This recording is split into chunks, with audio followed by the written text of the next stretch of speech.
you, you call me Handsome Alex in that review. That's what I usually ask people to call me. It's all because one of those sons said his dad used to be good looking, and his two brothers agreed with it. So that was the day, about 3 years ago, I became Handsome Alex, so I could use it to embarrass my son. So Handsome Alex if you love my tour and you're going to write a review. Regular old Alex if you actually saw me and don't feel like lying this close to a Sunday, you know, in church and everything. And if you did not like my tour, please spell my name correctly. It's Felicia. Or Kevin or Cynthia, anything other than Alex if you didn't like the tour, okay?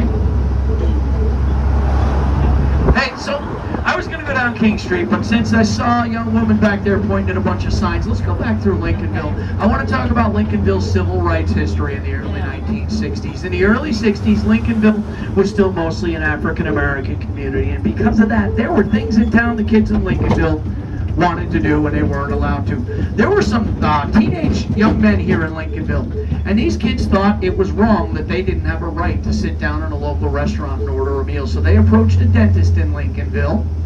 His name was Dr. Haling. He was basically running Florida's civil rights movement in the early 60s, and they said, Dr. Haling, we would like to form a protest. And he said, I can get you into that restaurant you want to go into, but you got to promise me you're going to be peaceful about it. They said, we promise. We'll sit down and do nothing else except try to order a meal.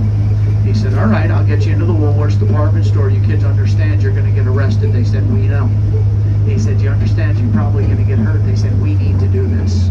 So in 1963, with Dr. Haling's assistance, those brave kids walked into the Woolworths department store, sat down at the lunch counter, and tried to order a meal. And just like was predicted, they were arrested. It was not a pretty arrest, and it led Dr. Haling to call Dr. Martin Luther King Jr. and invite him to St. Augustine.